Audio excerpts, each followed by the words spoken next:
बायको आणि आम्ही लय दिवस झालं ट्रिप काढायचं म्हणत होतो, पण ट्रिप काढायचं काय प्लॅन जुळत नव्हता. जवळचा स्पॉट पण नव्हता. म्हणून मग एक डोक्यात आयडिया आली की आपण वारुगडला जाऊया.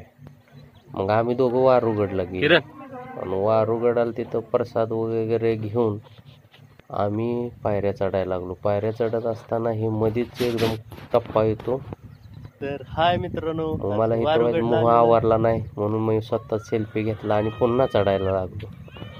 चढत असताना बरेच जणांचे दमछाक होऊन लोक काय काय मध्ये उभं राहिले आणि इथं पण मी माझ्या पायऱ्या चढत असताना सेल्फी घेतला.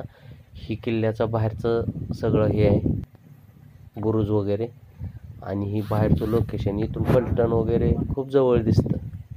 मग आमच्या स्टार मॅडम चालत आल्या. मग स्वतःचं पण व्हायचं, आम्ही असं व्हिडिओ वगैरे घेतलं. नंतर आम्ही थोडंसं महाराजांचं एक मंदिर, जिथं महाराजांच्या 2 मूर्त्या ठेवलेल्या आहेत, तिथं गेलो. तिथं ते महाराजांच्या मूर्त्या आम्हाला दिसल्या. महाराजांचं दर्शन घेतलं. दोन्ही पण मूर्त्यांचं दर्शन घेऊन आम्ही पुन्हा पुढं चालायला लागलो. पुढं चालत असताना एक विहीर आहे. त्या विहिरीमध्ये चिंचेचं झाड उगवलेलं आहे. तर ती चिंच आत खड्ड्यात आहे, खड्ड्यातनं वर आलेली चिंच आहे, त्यामुळे ती सपाट दिसते.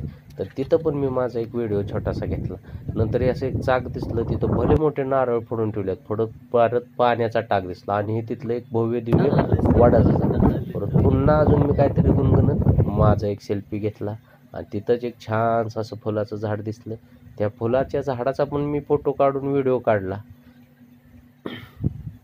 नंतर आम्ही खाली आलो. गडाच्या पायथ्याशी आल्यानंतर हे तिथं पाण्याचा टाक आहे तो, आणि हे जे कप्प दिसतात ना, त्यात भुयारी मार्ग आहे. आज एक 50 फुटावरती त्याचं भुयार आत गेलेलं आहे. आणि जे त्याच्यात 12 ते 13 खांब आहेत, जे उन्हाळ्यात उघडं पडतात. आता पावसाळ्यामुळं पाणी साचलंय त्याच्यात. आणि हा दुसरा एक भाग त्यातला. दुसऱ्या साईडला पण तसंच आहे सेम. आत कप्पा येतं आणि आत भुयारी मार्ग. ही खलबत्ता काय होता काय माहीत नाही. ही तिथे खलबत्त्यावानी दिसलं आणि इथं महाराजांच्या डोक्यावरती माकड बसलं होतं. त्याचा एक सेल्फी घेतला. त्यांनी पण मला सेल्फी द्यायचा होता, काय लाजलं, ते गेलं पळून.